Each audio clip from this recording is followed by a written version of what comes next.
Well, good afternoon. Welcome to CSIS, the Center for Strategic and International Studies. I am David Berto, and I serve as the Director for Defense Industrial Initiatives here at CSIS. I'm here today before you because Dr. John Hamre, who is the President and CEO of CSIS, is on overseas travel and could not greet you today or introduce our distinguished speaker. On his behalf, I want to extend both to Mr. Bush and to all of you his regrets for not being able to be here today. The Defense Industrial Initiatives Group at CSIS is dedicated to the study of defense resources, programs, management, and industry. Our focus is on fostering public discussion on critical national security issues and topics. It's therefore our privilege today to host our speaker, and we are most grateful for that opportunity. Mr. Wes Bush is the CEO and President of Northrop Grumman Corporation, a role that he assumed in January of this year. He carries to that position a distinction that is becoming, unfortunately, less and less common. For he has a technical background as an electrical engineer and a systems engineer. He cut his technical teeth at TRW Space and Electronics business. And prior to becoming CEO, he was President and Chief Operating Officer of Northrop Grumman, and he was President of the Space Technology sector.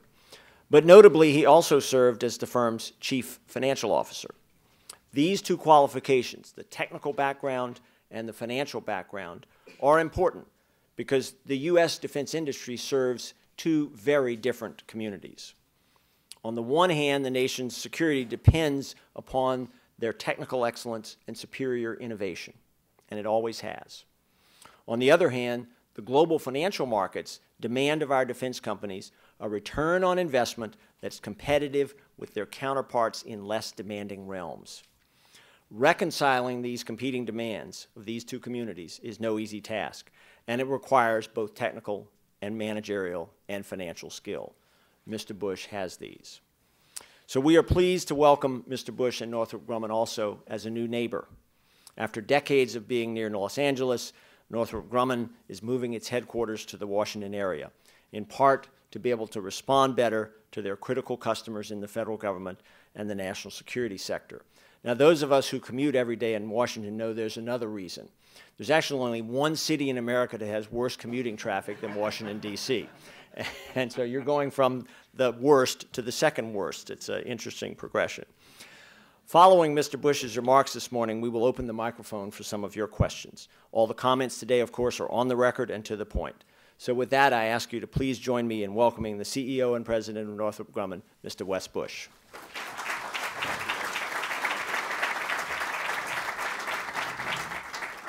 Well, thanks, David. I really appreciate the opportunity to be here today.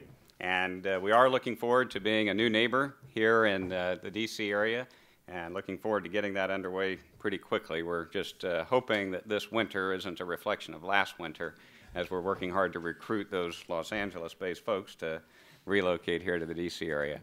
So again, thank you all for being here today. I really appreciate the opportunity to speak about the Defense Industrial Base and some of the challenges that I see for the industrial base on the horizon. I think you all know that our Defense Industrial Base is a fascinating product of some key strategic decisions that have been made over many decades by policymakers, technologists, and the capital markets. And I appreciated David's introduction because I think he said it well in terms of the convergence of the three major players that have to come together to make this work. But it's also a reflection of the core strategy that we as a nation have adopted for our defense. That strategy has at its foundation an extremely capable cadre of well-trained, equipped, and dedicated servicemen and women who are enabled by absolute technological superiority. I think the Department of Defense does an extraordinary job of recruiting, training, and creating an environment in all of our armed services where dedicated men and women are able to superbly serve their country. It's the job of our Defense Industrial Base to ensure that they are always equipped with the very best capabilities. But our ability to ensure those outcomes is being challenged on multiple fronts. And I believe that the policy decisions that are associated with the Defense Industrial Base must reflect its role as a strategic asset for our nation.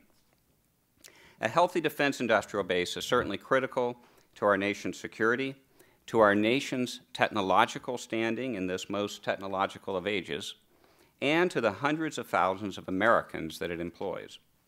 So for the next few minutes, I'll talk about the base, about the pressures that I see on it, about the choices facing those who are deciding its future, and about the implications of those choices, because sometimes the implications aren't always so clear up front.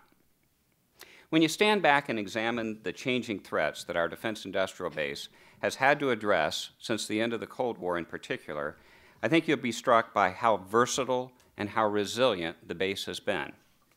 2 decades ago, when the Soviet Union fell, along with it fell a relatively tidy geostrategic situation. Back then, it was pretty easy to spot who the bad guys were. Most had governments that they talked with. Most had armies, navies, air forces that we could all analyze and figure out pretty perceptively how to counter. But when the Soviet Union fell, things certainly changed, and changed in a big way.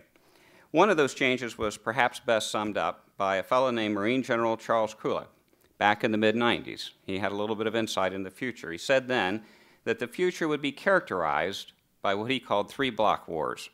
In one block, our forces might be fighting conventionally trained and equipped military adversaries. The next block over, our forces might be contending with violent insurgencies. And in the block next to that, our forces might be conducting humanitarian operations. And it's interesting now, more than 15 years later, looking back at that, how perceptive his comments were relative to what we've been engaging in these last number of years. And we certainly, as we think about our future, need to prepare for more of that. I think we all see that on the horizon. But we also need to prepare for potential adversaries that seek to field nuclear arsenals, biological weapons, ballistic missiles, and counter space capabilities. Those capabilities could be wielded by states or by stateless terrorist organizations. And you can add to that the threat of cyber attack from sometimes unknown actors who threaten not only our defense capabilities, but also our core infrastructure, and perhaps even the very bank accounts of our citizens. We also face multiple regional instabilities that could boil over at any moment, threatening our global interests in the process. And of course, there are a number of growing economic powers out there who want to reflect their economic strength in their military strength.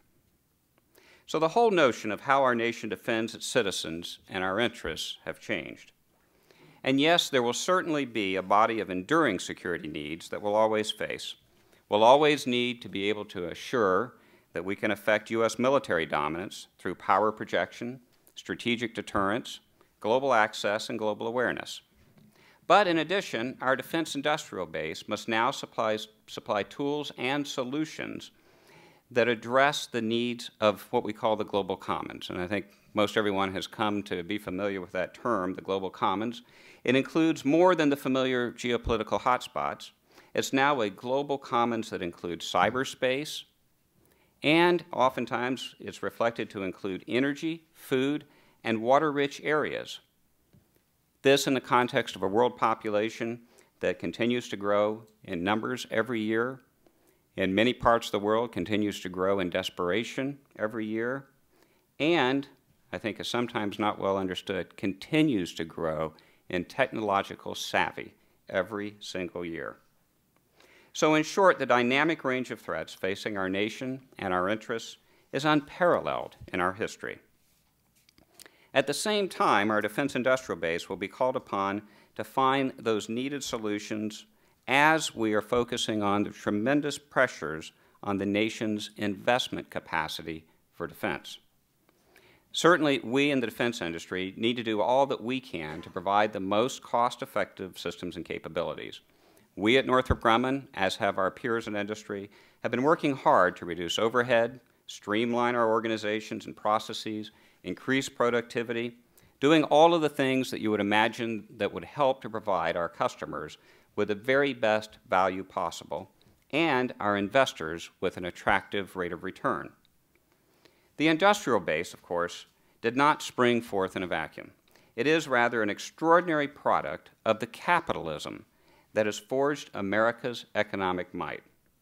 capitalism that is the most successful economic system in recorded human history, and one that rewards initiative, merit, foresight, and risk-taking with national prosperity and higher standards of living. It's easy to forget that a little bit when you pick up the newspaper every day and read about the tough times, the recessionary effects that we're all feeling. But even today, despite our economic challenges in the current recession, the American free market remains the most powerful economic engine in the world. And the defense industrial base that works within that system and is key to its long-term defense is still unparalleled as a strategic asset. And we have every opportunity to extend the supremacy of that base well into the future. But maintaining that leadership will require thoughtful, determined action. So let me touch on some of those necessary actions. Our defense industrial base is, and always has been, much more about people and innovation than it is about facilities and production rates. And that base draws on three principal sources for its strength. First, it relies on a very intimate relationship with its customers, a relationship that generates innovation and the program funding necessary to realize that innovation. Those customers, of course, include the defense and intelligence communities, the emerging homeland security marketplace, Congress, and ultimately the American taxpayer. And I'll come back in just a moment to talk about another important customer, the international customers, our allies. Secondly, the base relies on the constant influx of technical and management talent to drive the innovation that creates and enables technological superiority. And third, like other industries, of course, it relies on the capital markets to provide the investment and the financing required for the large-scale undertakings that are characteristic of the defense industrial base. All three of these sources must be engaged, robust, and committed to achieve the outcomes upon which our national security depends. I think we can see that there are clear risks in all three of these areas. As economic conditions place more and more pressure on government spending, the customer's appetite for new innovation can recede. It takes great discipline to preserve that innovation at the meaningful level required to support the long-term industrial base. And without the customer's commitment to innovation, not only do new science and engineering graduates avoid our industry, but current talent in our industry could depart as well. We've seen it happen before, and the large demographic hole that we have in our industry today can be traced directly to the talent departures that we experienced in the 1990s. We all know that the capital markets are very savvy. They see a direct relationship between innovation drivers and return opportunities. And when they sense a decline in the former, they presume a decline in the latter, and they invest accordingly. The three components, customer drive and investment for innovation, the ability to attract and retain talent, and the availability of capital, all must work together to make the defense industrial base strong and capable of fulfilling its mission as a key element of our national security. So what can we do about these changes? There are a couple of things that I'd like to focus on today, concepts that I think are going to be important as we move forward. I don't claim up front that these are the only two things we're going to be needing to do, but I think these are very important actions that we need to have underway. First, let's talk about capabilities. The government customer has to make focused decisions about what capabilities are key to the long-term security of our nation. And they need to work very closely together with industry to create meaningful approaches that drive the continued evolution of that capability. So let me talk about an example. A good example is aircraft design. Once the Joint Strike Fighter program completes testing, America will not have any large-scale DoD manned aircraft design programs under development or perhaps even on the horizon. This is an unprecedented situation for us. If you compare this to the period of time back in the 1950s, the United States initiated 45 new aircraft programs during the 1950s. Perhaps there will be eventually a long-range strike program that will fill that void. But what will the aircraft designers do until that program comes along?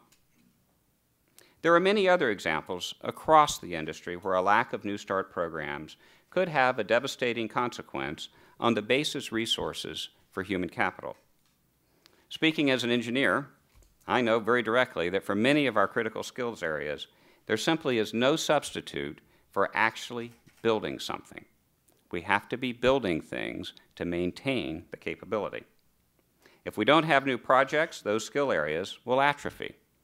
And reacquiring the skills sometime in the future will take, at a minimum, a lot more time and a lot more money than had we made nominal investments in the intervening time to preserve the capability, if, in fact, you can even do it in the future. And on top of that, in some of the key disciplines across the defense industry, more than 50% of the industry's current engineering population is either retirement eligible today or soon will be eligible for retirement. So a fairly rapid decline in capability is conceivable if there are not investments made to preserve those capabilities. So to continue with that aircraft design example for just a minute, if aircraft design is seen to be important to our future, and I certainly think that it is, the customer should decide and work with industry to invest in a few reasonably advanced designs that would enable us to move out quickly should we reach the point where a new advantage is required in the aerospace arena. And they don't have to be manned aircraft. In fact, I think up front it would be foolish to say it has to be X or Y. We should stretch for innovation if we are investing for that purpose. A second thought, a second line of action I believe we should be taking to mitigate the risks on the industrial base involves reshaping export control. And I know there's been a fair amount of discussion around export control. I thought I would offer some perspectives from an industrial base perspective. Much of our capability, when you think about what we're trying to maintain, can be not only maintained but extended by lifting the export shackles off of American defense companies. Now, certainly, to rely on technological superiority as a strategy, we have to maintain those things that truly make us superior. But with regard to export control, we have for years made the perfect the enemy of the good. We've been so focused on protecting that technological advantage that in many cases, I believe we've actually done severe and unnecessary damage to the defense industrial base. A good case in point on that, satellites, something I have quite a bit of experience on from years ago. Back in the 80s and 90s, we were so concerned about others gaining what we saw to be a force multiplier benefit of satellite communications that we essentially made it impossible for U.S. companies to sell communication satellites even to our allies. We somehow thought that we had a corner on that technology. And we thought that if we held that to ourselves, we would be the only beneficiaries of the capability. In hindsight, we were badly mistaken. The very policies that were intended to keep this technology secure for us actually encouraged others who could not buy it from us to develop their own. In fact, they even went out and marketed their products around the world as ITAR-free. America lost valuable export opportunities, and we are no safer as a result. The rules have become ill-defined, and they're simply not cohesive. If you deal with the export regime every day, it is a challenge to navigate your way through the process. Just another example on the, if you will, on the airborne side of things. Last year, we were denied the ability to export some upgrades to F-16 radars that would have actually provided less capability than those on the F-35.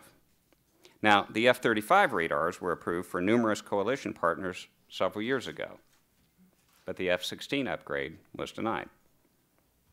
And we're still struggling to sell unmanned aircraft even to our allies. It's almost a repeat of the satellite example.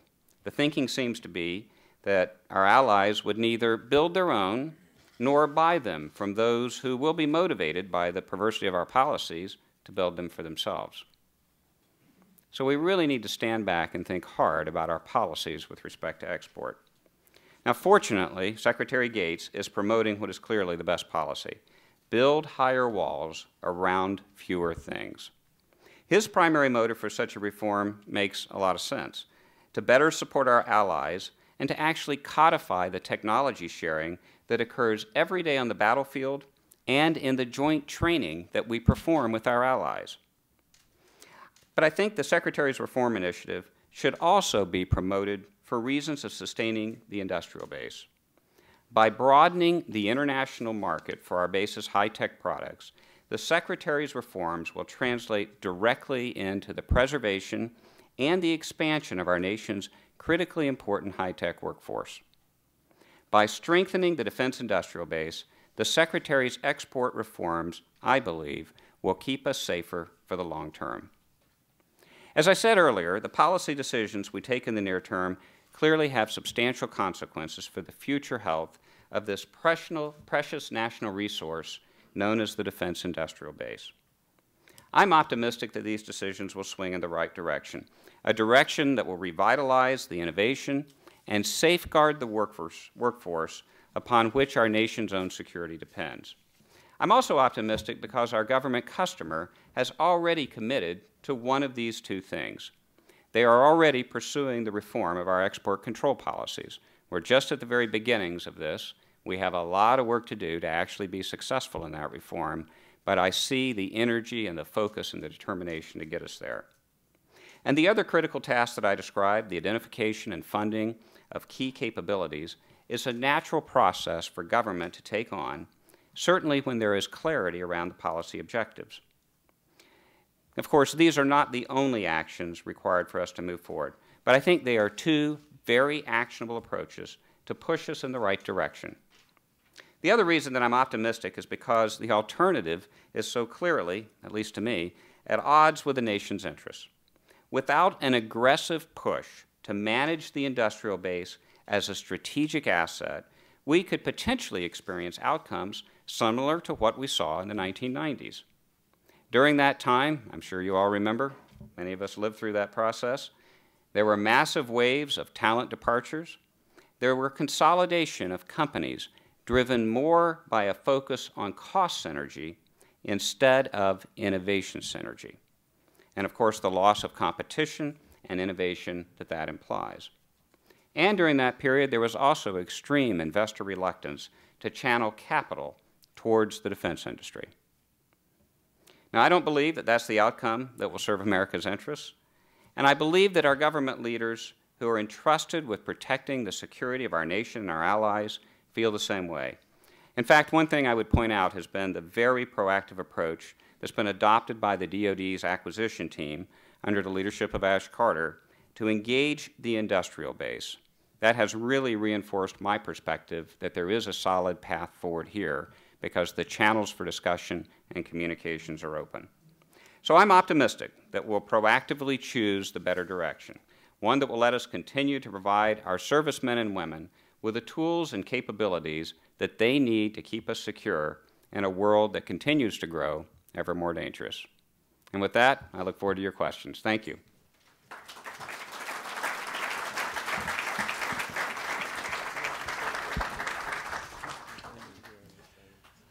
Now, ladies and gentlemen, most of you are familiar with our procedure for questions. You raise your hand, I'll recognize you. If I don't see you, you might have to wave it a whole lot. I don't think you have to throw something at me, but the lights are bright, so I might miss a few people on the side here. Wait for the microphone. You'll get a microphone brought to you. If you would stand up, use the mic, tell us your name and your affiliation, and then ask your question. And by telling us your name and your affiliation, you'll allow the electrons to connect the microphone to the speaker. So we won't actually know who you are, but by the time we get to your question, we'll have that recorded. So that's why we follow that procedure. Do I have any hands interested in questions here? Let's bring a mic up to the front here, if you would.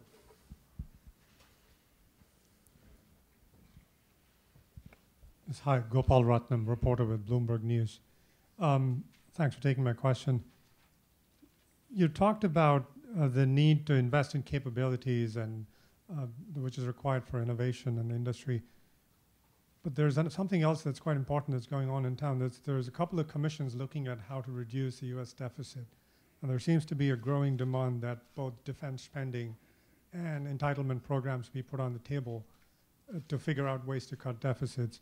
So I'm wondering, what would you tell this commission? Would you advocate against further cuts in defense spending? And how would you make that case for further cuts in defense spending? Yeah. The perspective I think that's going to be important here is to be thoughtful about any approach that's taken relative to managing the overall budget pressures.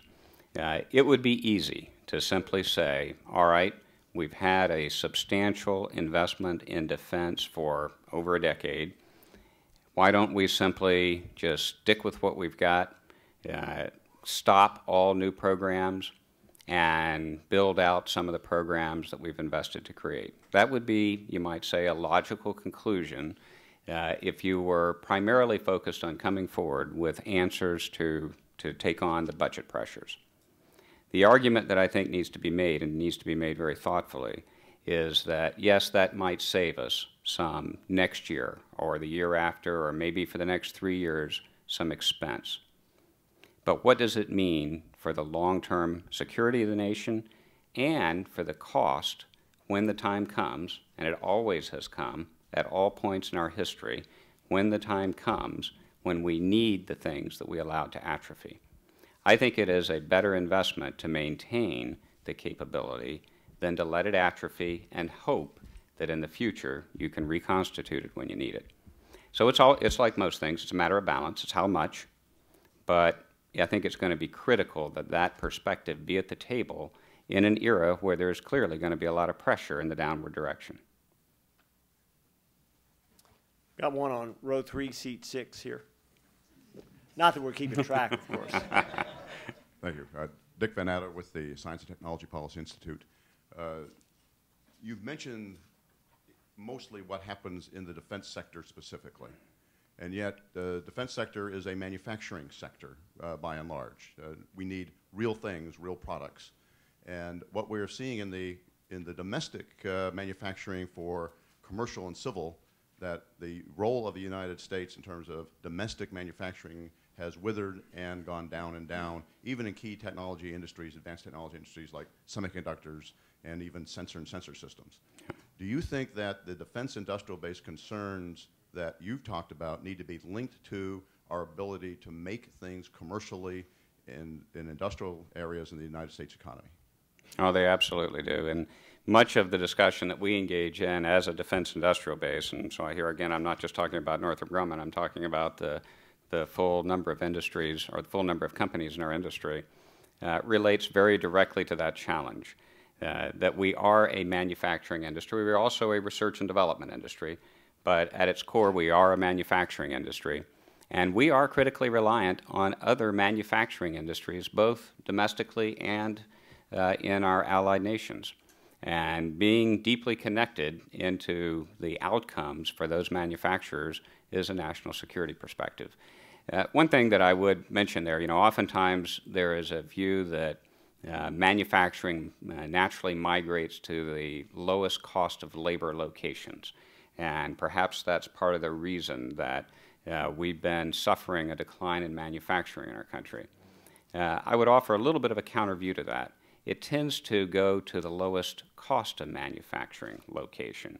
And the total cost of manufacturing is not only the labor cost, but it's also the infrastructure costs, all the costs that go with operating in a particular governmental environment, and whether or not you can actually get things done that need to be done to have manufacturing facilities. I would say that we do have a great opportunity in the U.S. through the application of technology to be very, very cost competitive when it comes to manufacturing, but we need the government regulations and I would say the broader environment to be supportive of those outcomes. I will tell you there are many places around the country today where it is just downright impossible to get a new manufacturing facility up and running, and it's not because of the cost of labor locally. So there's a broader set of issues that have to be addressed from a manufacturing perspective. We've got a question on the back, my left, your right. It's funny how politics looks that way sometimes. Chip Pickett, no affiliation. this industry has gone through one enormous change in the past half century, and that began in the mid-1980s with the Reagan cutbacks, and then when the Russians decided to leave the game. That caused a major restructuring in the way this industry works. If you look over the next 10 years, do you see a similar scale of restructuring taking place, and what do you think this industry will look like, say, in 2020? Yeah, I think if you stand back and think about what the industry needs to look like, that helps answer the question if we are able to approach it from a thoughtful perspective to drive in that direction. We are in a situation today where for many of the core capabilities, there are 1, 2, or 3 manufacturers left. And that's a product of a lot of the consolidation that occurred during the period of time that you described. But I think we all are competition advocates, that there is a belief that competition in our industry actually creates better outcomes. So further consolidation for most of the capabilities base probably does not make a lot of sense. Now, there are other types of consolidations that can occur for innovation synergies that I do think make some sense. And I think we're going to see some of that. I think there is a possibility that not only smaller companies, but also mid-tier companies, or even perhaps some of the larger companies, will think through their portfolio and decide where they can actually get the most innovation synergy, innovation capability to bring forward as the nation's defense needs continue to evolve. So I would never say that we're in an end state for the corporate landscape, if you will, for the defense industry, but I don't forecast that we'll go through another wave where the consolidation of capabilities reduces in a substantial way the competitive capabilities, the competitive landscape. In the SRO section in the back there, I believe you had a question, Terry. Yeah, Terry Murphy, I'm a senior associate with CSIS. My family and I were in Australia this August, and on the 5th of August, there was a major story in the Australian magazine with large picture of a plane taking off from a big carrier. And the headline was, and I quote, "As the U.S. wanes, China gains." And the subhead was, "The tectonic plates were shifting under the Pacific." And the subhead after that was, "Australia's defense, which had relied on the U.S. fleet and U.S. forces, etc., since the Battle of the Coral Sea, were now in jeopardy."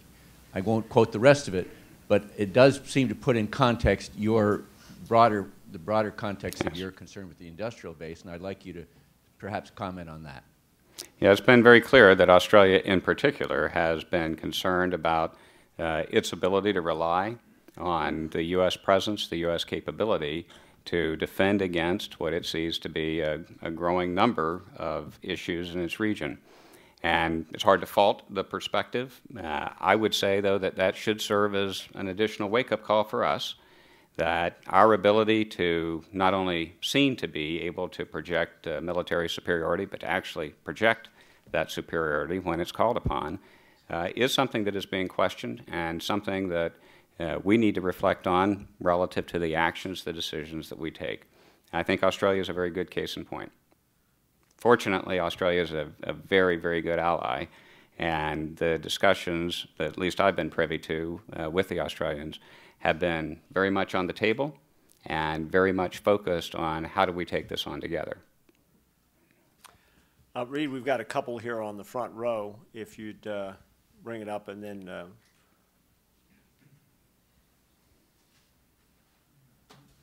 we'll start in the middle here.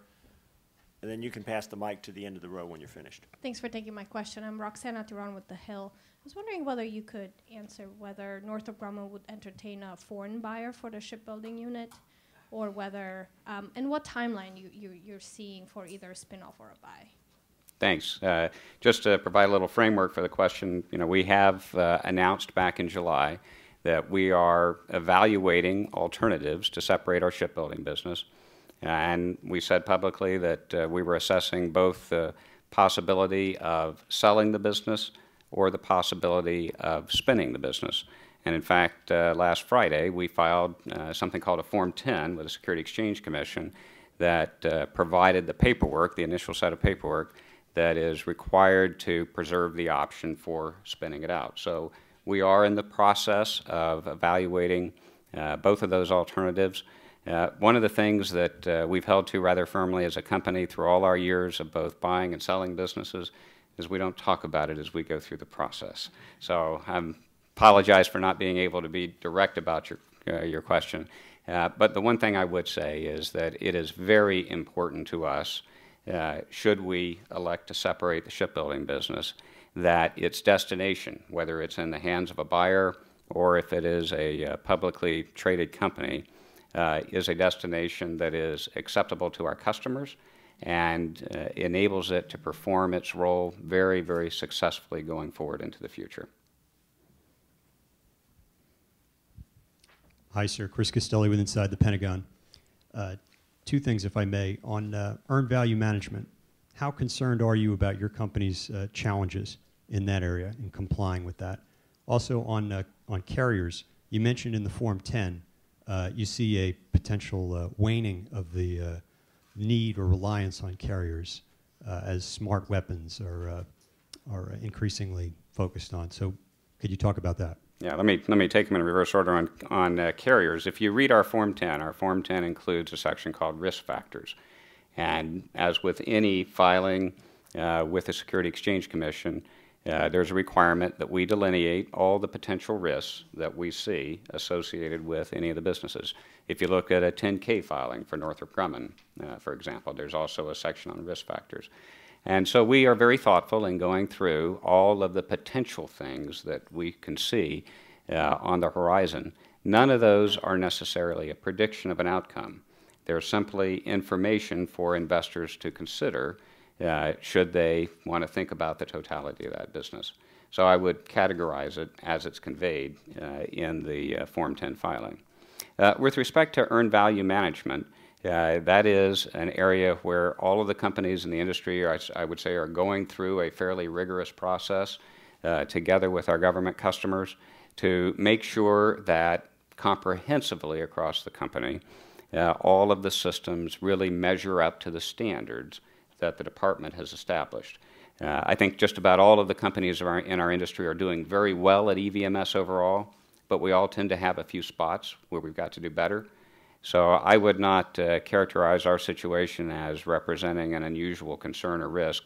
It's more in the category of continuous process improvement to make sure we're demonstrating excellence in EVMS across the whole board. We've got one more on the side here. Teresita Schaefer from CSIS. I wonder if you could say something about international integration in your industry and specifically in Northrop Grumman. The defense industry is a little bit different from much of the manufacturing industry from that point of view, and yet I think globalization has happened to you too. Where does this fit in the way you see the company's future? Yeah. Clearly, operating on an international scale, not only in terms of our sales, but also our supply chain, is an integral approach to being a defense company in the U.S. today. And while there may be some who might claim that they're not that way, that they really don't use, they don't source from foreign suppliers, we all do. You can't operate today without having a global supply chain. And I would also say that you really can't bring the very best answers to the customers if you're not connected on an international basis to potential partners around the globe. And by that I mean our allies, of course. And it is an international business. It has an international framework. It's complicated by the sometimes confusing maze of ITAR regulations that I discussed earlier. And part of the benefit that I think we could achieve through some improvements in the export regime would be to actually facilitate some of that commerce, if you will, between partners across the allied bridges here. But this is an international business and has to be thought of, managed, and hopefully planned for the future from that perspective. I think I saw one more here on the right, Sandra. Thank you. Sandra Irwin with National Defense Magazine. I wanted to ask you about the KCX tanker. Just based on what you've seen unfold since your company's decision to not compete, do you have any regrets? Do you still believe that it's not going to be a fair competition? I will just say we have no regrets.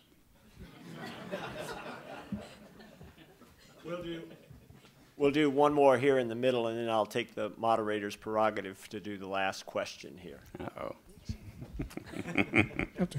Otto Kreischer, Congress Daily. You talked about the government needs to sponsor innovation to keep the industry, the engineers, technicians on. But at the same time, part of the defense reforms that Secretary Gates is pushing is doing away with reducing cost plus, where most innovation usually requires. What's your view on that aspect of it? Can you do innovation, even government-sponsored innovation, with under a fixed price? Yeah, let me provide the perspective that has been right at the table in the discussions that we've had with DoD on this. And one of the things I said in my prepared remarks was that we have appreciated the approach that the DoD has employed through this process of looking at the set of initiatives that they're taking on today. And so there has been a lot of dialogue with industry leadership, with industry associations. And one of the things that's been right at the table throughout that dialogue has been this issue around the appropriate use of cost plus versus fixed price.